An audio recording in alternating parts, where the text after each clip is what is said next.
एखाद्या स्टुडंटमध्ये इतकं टॅलेंट असेल की तो 15व्या वर्षी पण इंजिनियर होऊ शकतो किंवा 15व्या वर्षी पण तो डॉक्टर होऊ शकतो. तर आपल्याकडे ती सिस्टीम आहे का की ज्यांनी त्याला 15व्या वर्षी इंजिनियर म्हणून आपल्याला त्याला एक्नॉलेजमेंट देता येईल?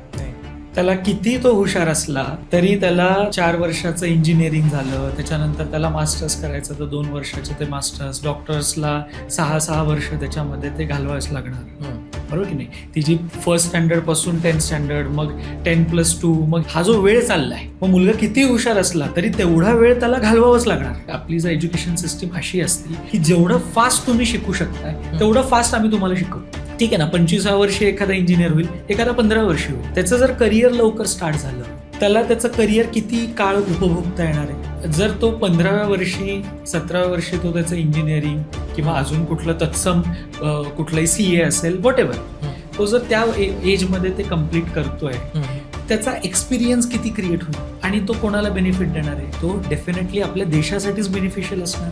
मग का आपण बांधून ठेवतो?